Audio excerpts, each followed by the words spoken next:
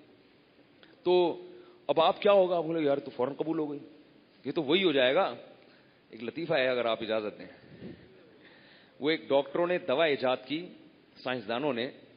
بچے نا اس ملک میں بدتمیز پیدا ہو رہے تھے, بہت تربیت کا نظام تھا, تو انہوں نے کہا یار ہم کوئی ایسی دوا ایجاد کرتے ہیں کہ بچے تمیزدار پیدا ہوں. بچے کیا ہوں؟ تو سائنسدانوں نے کیپسول ایک حاملہ عورت کو کھلایا, بڑا اچھا تجربہ, بچہ پیدا ہوتے ہی آداب. ہم لوگ یہی چاہتے ہیں کہ کیا ہو کہ ایسی دعا قبول ہو کہ بچے, یا اللہ میرے بچے ٹھیک ہو جائیں, بچے فوراً گھر میں داخل ہوتے ہی آداب. تو یہ تو بھائی کیپسول سے ہوگا, ایسا کوئی دوا ایجاد کر لیں.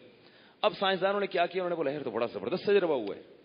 ایک خاتون کو 1 درجن کیپسول کھلا دیے انہوں نے. کیا کیا؟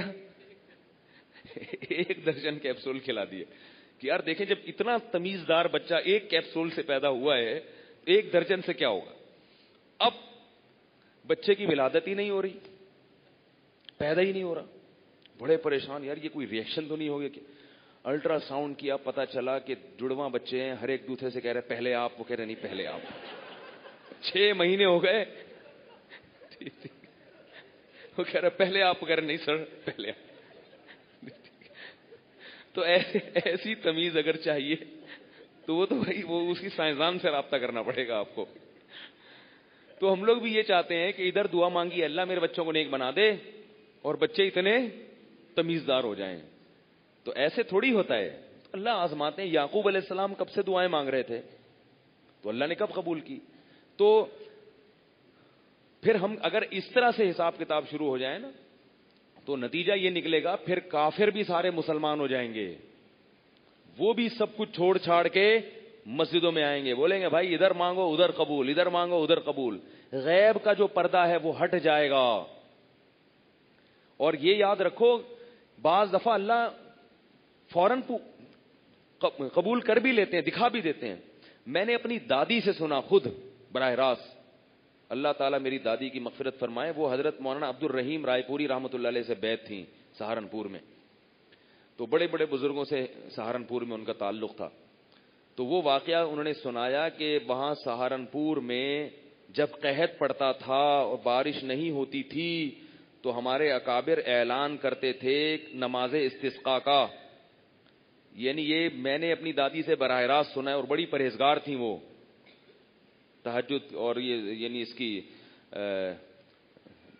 تلاوت اور یہ شوال کے 6 روزے, اور یہ بہت رمضان میں کئی دفعہ قرآن ختم کیا کرتی تھیں, بہت عبادت گزار تھیں. بس ان میں ایک چیز تھی, خبریں بہت اونچی آواز سے سنتی تھی صبح صبح, کیونکہ وہ اونچا سنتی تھی, وہ سمجھتی تھی ساری دنیا اونچا سنتی ہے. تو خبریں نا فجر کے بعد فل والیوم میں لگا کے بیٹھ جاتی تھی. اتنا شور گھر میں ہوتا تھا, ہم کہتے تھے کان پھٹنے, ہم ہنسی بھی آ رہی ہوتی تھی یار یہ فجر کے بعد کیا ہو رہا ہے ہمارے گھر میں, ٹھیک ہے نا. تو انہوں نے براہ راست بتایا, انہوں نے کہا کہ ہم خلیل احمد, وہ بزرگ تھے غالباً عبد الرحیم رائے پوری رحمۃ اللہ علیہ تھے, یہ کون تھے, کہ نماز استسقاء کا اعلان کرتے تھے. وہ ایک دفعہ نہیں ہے, انہوں نے بتایا متعدد بار.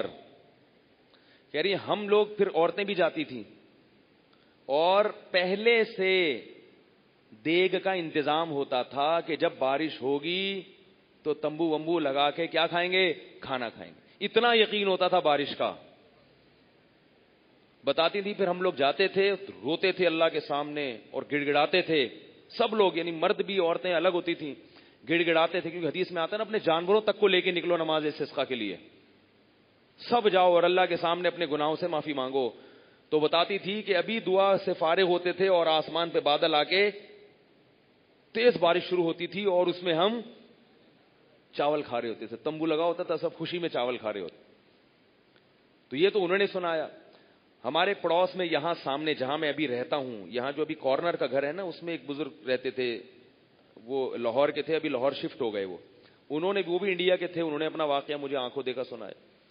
انہوں نے کہا کہ ہم ایک دفعہ ہندوستان میں بارش نہیں ہو رہی تھی, تو ہمارے جو اکابر تھے, بزرگ تھے, وہ نماز استسقاء کے لیے انہوں نے سب کو جمع کیا.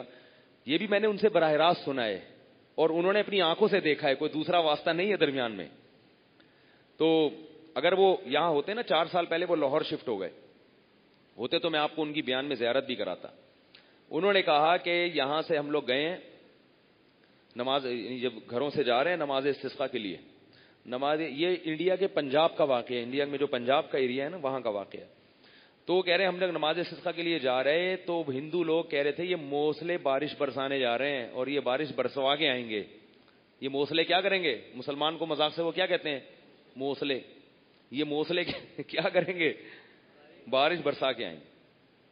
کہہ رہے ہیں ہم جب گئے ہیں تو ہمارے ساتھ جو بزرگ تھے, میں ان کا نام مجھے ذہن سے نکل گیا, کہہ رہے ہیں انہوں نے جو دعا مانگی ہے سجدے میں جا کے, اور کہہ رہے ہیں اتنی شدید گرمی تھی کہ سورج کی روشنی ایسا لگ رہا تھا ہماری کمر کو جلا دے گی کمر کو, ایسے تپش تھی کہ کمر کا چمڑا گل کے ختم نہ ہو جائے کہیں.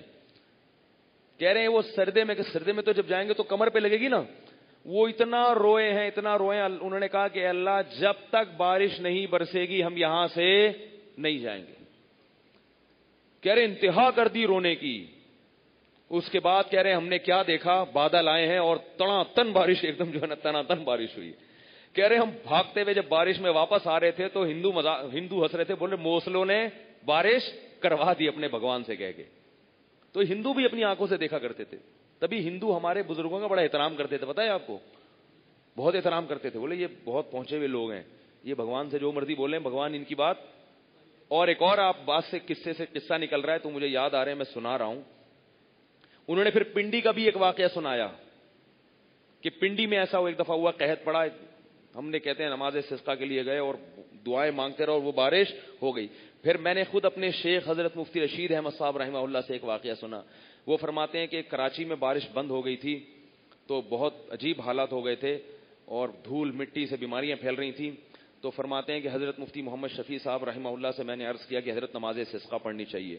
تو حضرت مفتی محمد شفیع صاحب نے کہا کہ آج کل لوگوں میں وہ جذبہ نہیں ہے جو پہلے ہوا کرتا تھا, کیونکہ اس میں تو ہے گناہوں سے معافی نا. گناہوں سے تو بینک میں کی جاب کر رہا ہے وہ وہاں سے توبہ ہی نہیں کرتا, جو انشورنس میں ہے وہ نماز استسقاء تو پڑھ لے گا مگر توبہ نہیں کرے گا, جو انٹرنیٹ پر بےہودہ چیزیں دیکھ رہا ہے وہ نماز تو پڑھے گا مگر توبہ. اللہ تو کہہ رہے ہیں استغفروا ربکم, گناہوں سے توبہ کرو, پھر یرسل السماء علیکم مدرارا. تو اصل تو توبہ ہے نا, اس میں توبہ کر ہی نہیں رہا کوئی. تو اس لیے ہماری نمازوں میں ہماری دعاؤں میں جان ختم ہو گئی. تو ہمارے حضرت نے فرمایا کہ میں نے حضرت مفتی محمد شفیع صاحب رحمہ اللہ سے عرض کیا کہ حضرت نماز استسقاء ہونی چاہیے. تو حضرت نے فرمایا کہ آج کل لوگوں میں وہ جذبہ نہیں ہے, اس سے پھر نتیجہ نکلتا ہے کہ جو ہے نا بدنامی ہوتی ہے, نماز ہو جاتی ہے مگر دعا بارش نہیں ہوتی. تو پبلک کہتی ہے دیکھو حدیث میں تو آتا ہے دعا نماز پڑھ کے بارش مانگو اور یہ ہو نہیں رہی.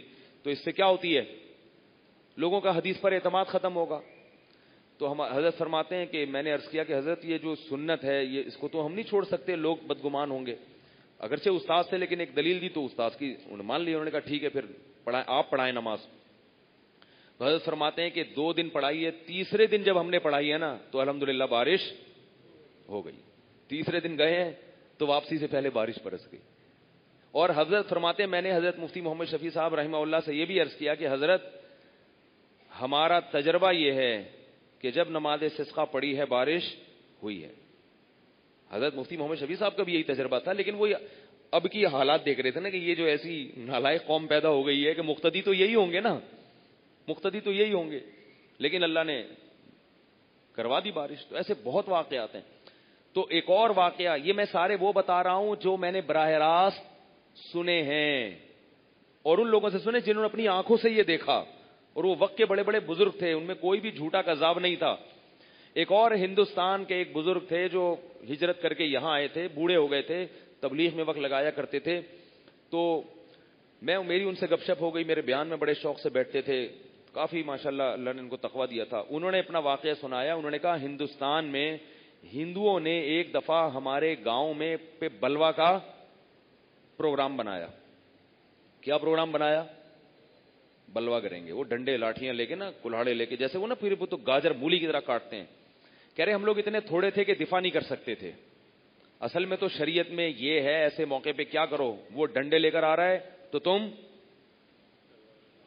اینٹ کا جواب کس سے دو, بزدلی نہیں ہے. کہ ایک آ رہا ہے ڈنڈے لے کے, آپ ادھر مصلے پہ بیٹھ گئے, اللہ میری مدد کر. اللہ کہتے ہیں مدد جب کروں گا جب وہ ڈنڈا تو تم بھی ڈنڈا, بلکہ کلاشنکوف. بزدلی نہیں ہے اسلام میں, لڑو, فائٹ کرو ان سے, اور پھر دعا بھی مانگو. لیکن وہ اتنے تھوڑے تھے کہ لڑ سکتے نہیں تھے, وہ تو ناممکن تھا لڑنا. تو کہتے ہیں تبلیغی جماعت کے ایک بزرگ تھے, ان کا بھی انہوں نے نام بتایا تھا, میں کیونکہ پرانے واقعات ہیں تو نام میرے ذہن سے نکل گیا. تو انہوں نے بتایا تبلیغی جماعت کے ایک بزرگ تھے, وہ اپنے گھر کی چھت پہ کھڑے ہوئے اور اللہ سے ہاتھ اٹھا کے دعا مانگنا انہوں نے شروع کی کہ اللہ ہماری عورتوں کی عزت کی حفاظت کر.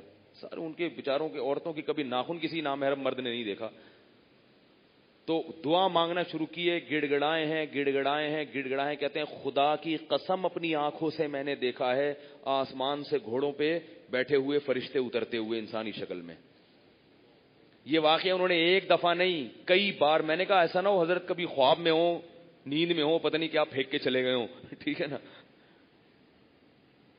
2-3 دفعہ میں نے تصدیق کے لیے پوچھا جاگتی حالت میں. انہوں نے کہا ہاں میں نے اپنی آنکھوں سے دیکھا ہے کہ گھوڑے پر فرشتے انسانی شکل میں سفید لباس میں بیٹھے ہوئے اٹھے ہیں اور وہ ہندوؤں کی طرف بڑھے ہیں, اور ہندوؤں کے وہ فوراً وہ بلوا کیا ہوا ہے واپس ہوا. واقعات سے واقعات یاد آ رہے ہیں.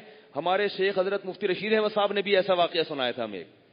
حضرت فرماتے ہیں کہ اندرون سندھ ایک مدرسہ تھا, اس مدرسے پہ حملہ کرنے کا پروگرام بنایا رافضیوں نے. اس واقعے کے بھی بہت سارے لوگ گواہ ہوں گے, آپ بھی گواہ ہیں اس کے, دیکھو یہ بھی گواہ مل گئے. تو حضرت نے فرمایا کہ وہ مسئلہ یہ تھا کہ جب وہاں جو کچھ اسلام مخالف لوگ تھے انہوں نے اس مدرسے پر کیا کیا, ڈنڈے اور لاٹھیوں سے ارادہ کیا کہ بچوں کو قتل کر دیں گے اور یہ کر دیں گے اور وہ کر دیں گے. تو بہت بڑا لشکر لے کر وہ آ رہے تھے. حضرت فرماتے ہیں ہم نے وہاں لوگوں کو مشورہ دیا, مدرسے کے طلبا کو, کہ بھئی مقابلہ کرو ان سے, باہر نکلو. اب وہ سب ڈر رہے ہیں کہ یار یہ اتنے سارے لوگوں سے مقابلہ کیسے ہوگا. تو بہرحال کہہ رہے ہیں ہم جب نکلے, ہمارے حضرت, اب مجھے یہ یاد نہیں کہ خود اس میں شریک تھے یا اس کے گواہ تھے, تو وہ جب وہ طلبا نکلے ہیں تو کہتے ہیں ہم نے کیا دیکھا, وہ جب ایسا ہوا ہے کہ وہ قریب گئے ہیں نا تو وہ پورا لشکر خود بخود واپس ہوا ہے. ان کو ایسا محسوس ہوا کہ یہ سامنے تھوڑے لوگ نہیں ہیں بلکہ بہت زیادہ لوگ ہیں. انہوں نے بتایا بعد میں کہ ہمیں لگ رہا تھا کہ بالکل وہ جیسے غزوہ بدر میں ہوا نا, اذ یریکہم اللہ فی منامک قلیلا. اللہ فرماتے ہیں اللہ نے صحابہ کو دشمنوں کی جماعت تھوڑی کر کے دکھائی, اور دشمنوں کو صحابہ کی جماعت وہ 313 کو اللہ نے 1000 سے زیادہ کر کے دکھا دیا. تو اللہ تعالیٰ بعض دفعہ ایسا کرتے ہیں کہ روپ بٹھانے کے لیے نا 4 آدمیوں کو 4000 کر کے دکھا دیتے ہیں. تو کہتے ہیں کہ جب وہ لشکر بھاگا ہے تو یہ بھی حیران ہو رہے تھے ہم اتنے ہیں نہیں, بھاگ کیوں رہے ہیں. تو کئی لوگوں کے ہم نے ایسے لاٹھیاں دیکھی, ان کے سر پہ ایسے نشانات دیکھے جس قسم کی لاٹھیاں اور ایسے نشانات ہم نے کبھی دیکھے نہیں تھے. یعنی وہ ڈنڈے تو ان کے سر پہ پڑے ہی نہیں ہیں. تو وہ حیران ہو رہے تھے یہ مرے کیسے, ان کو تو کسی نے ڈنڈا مارا ہی نہیں ہے. وہ بھی اللہ کی غیبی مخلوق تھی جنہوں نے ان کی دھنائیاں لگائی ہیں. اور افغان جہاد میں تو تواتر کے ساتھ ایسے واقعات ہوئے, افغانستان کے جہاد میں, اس میں تو اتنی خبریں ہیں, اتنے واقعات ہیں کہ آسمان سے گھوڑوں سے فرشتوں کی فوجیں اتری ہیں اور باقاعدہ میدان میں شریک ہوئی ہیں, لڑی ہیں. یہ اتنے واقعات ہیں اس کا تو کوئی انکار کر ہی نہیں سکتا. تو بعض دفعہ اللہ بالکل سامنے دکھا بھی دیتے ہیں, لیکن یہ اللہ کی مرضی ہے. ہمیں یہ نہیں سوچنا چاہیے کہ اللہ مجھے بھی بالکل ایسے دکھا دے, اے اللہ میری فلاں سے لڑائی چل رہی ہے, ابھی گھوڑا اترے آسمان سے اور فرشتہ اترے. بھائی اللہ کی مرضی, ہمیں کیا کرنا ہے, اللہ سے دعائیں مانگنی ہے اس یقین کے ساتھ کہ اللہ دعاؤں کو رد نہیں کرتے. ٹھیک ہے نا. بس یہ آج اسی پر بیان کافی. پھر کل انشاءاللہ حضرت موسیٰ علیہ السلام والا واقعہ جو ہم نے جہاں سے چھوڑا تھا, ابھی ہمارے پاس صرف 2 دن رہ گئے ہیں, تو 2 دن میں جتنا ہو گیا, جتنے پیغمبروں کے واقعات ہو گئے. بیان کل پھر 10:10 پہ شروع ہوگا. تراویح آج کل جلدی ختم ہو رہی ہے. ٹیسٹ ٹیوب بیبی کی کیا حقیقت اسلام اجازت دیتا ہے؟ اس میں تفصیل ہے, بعض صورتوں میں جائز ہے, بعض صورتوں میں ناجائز ہے, پھر بتائیں گے کسی وقت. کوئی بات تو نہیں جی؟ ٹھیک ہے. اللہ تعالی ہم سب کو سمجھنے کی, عمل کی توفیق عطا فرمائے. سبحانک اللہم و بحمدک نشہد ان لا الہ الا انت نستغفرک و نتوب الیک.